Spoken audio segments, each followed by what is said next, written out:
আসসালামু আলাইকুম বন্ধুরা, আশা করি আপনারা ভালো আছেন ও সুস্থ আছেন। তো দেখুন, আমি চলে আসলাম 10-12 রকমের বীজ নিয়ে। আজকের এই বীজগুলোই আমি কিন্তু বপন করব।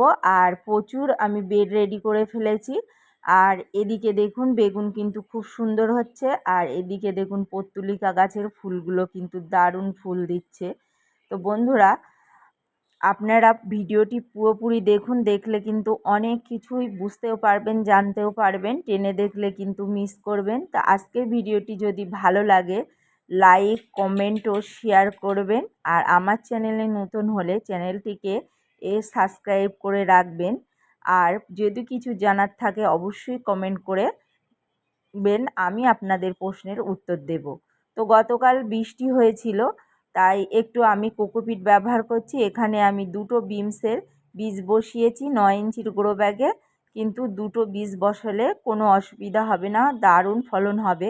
তা আমি 9 ইঞ্চির গ্রো ব্যাগগুলোতে আমি বিমসের বীজগুলো বসিয়ে দিচ্ছি। আর এদিকে দেখুন 12 ইঞ্চির গ্রো ব্যাগ, তো 12 ইঞ্চির গ্রো ব্যাগে আমি বসাবো ভুট্টার বীজ।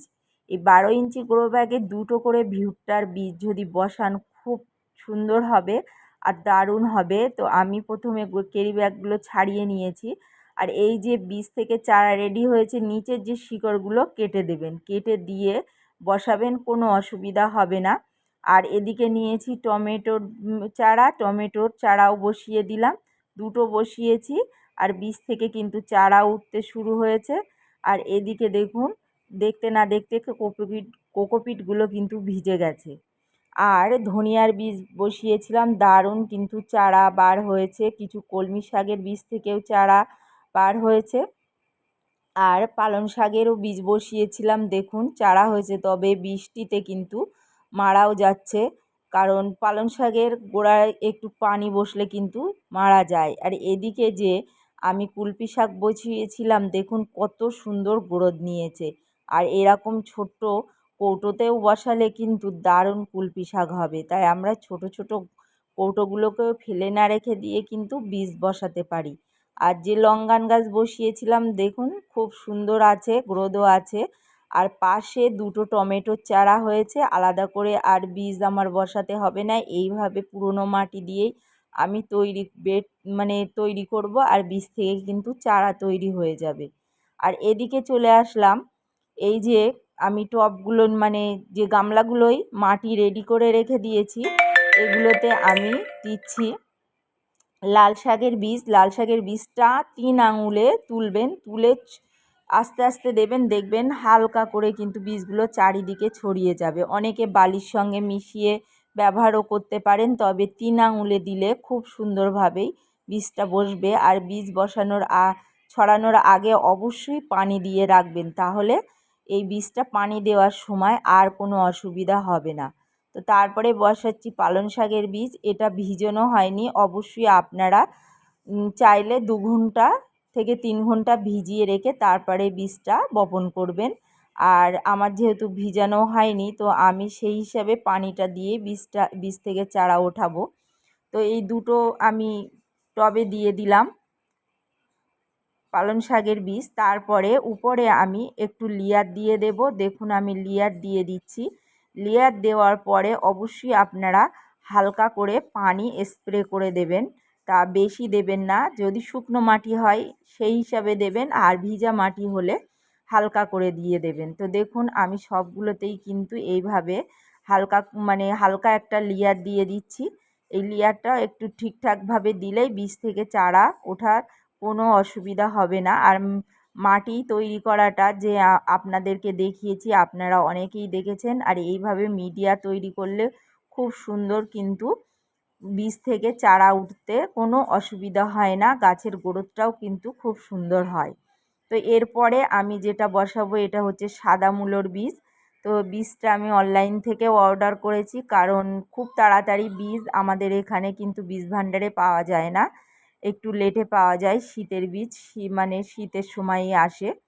তো এখানে যে আমি ক্যারেট নিয়েছি বীজ বসানোর জন্য, আমি একটু আঙুল দিয়ে 1 গেরোর হাফে হালকা করে চেপে নিচ্ছি, বেশি গভীরে যাব না।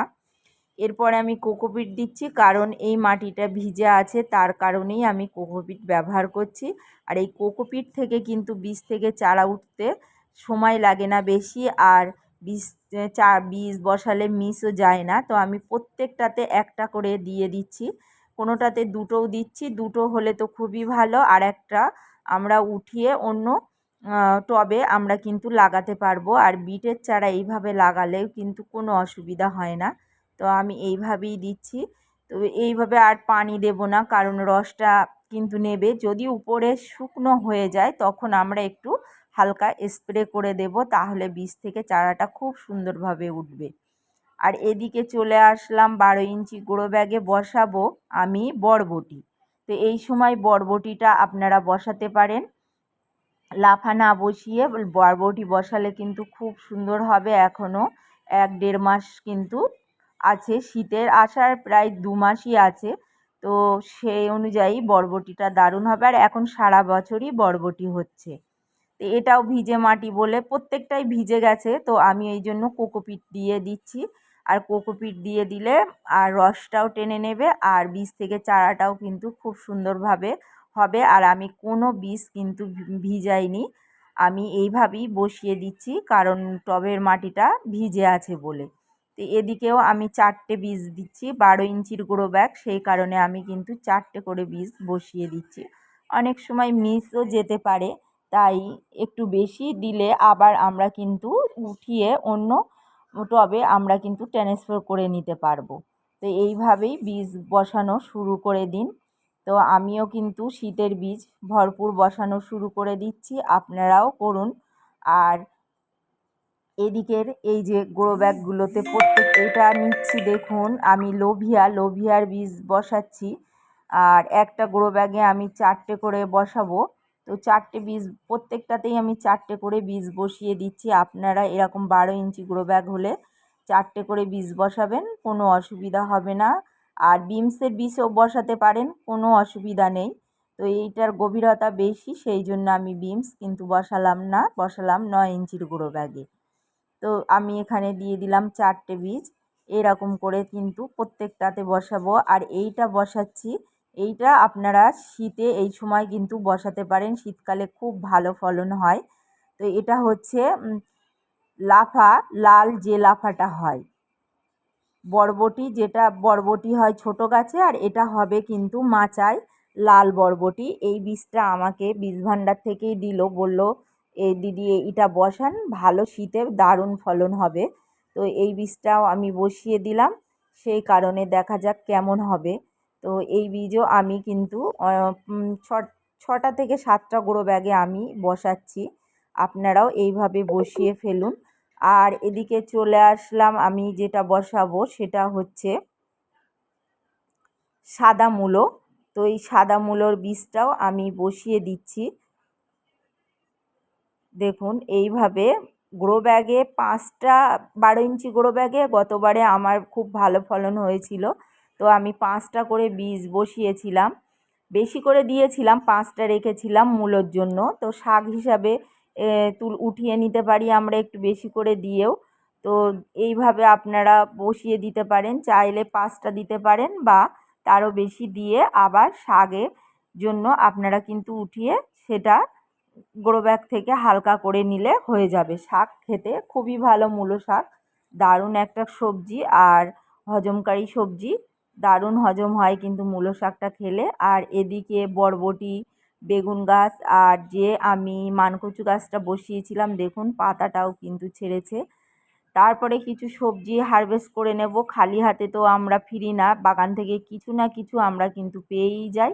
তো প্রথমে আমি কিছু লঙ্কা, ভেন্ডি, তারপরে উচ্ছে আমি কিন্তু হারভেস্ট করে নিচ্ছি। আর এই পুরনো উচ্ছে গাছে আমার অনেক দিন ধরে উচ্ছে দিচ্ছে, তবে সাইজটা ছোট হলেও কিন্তু ফলনটা আমার হয়েই যাচ্ছে, 5টা 6টা করেই আমি পেয়ে যাচ্ছি।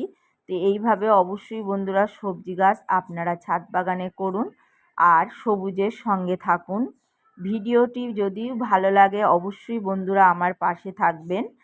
আর ধৈর্য ধরে ভিডিওটি দেখার জন্য অসংখ্য ধন্যবাদ। ভালো থাকুন, সুস্থ থাকুন, সবুজের সঙ্গে থাকুন।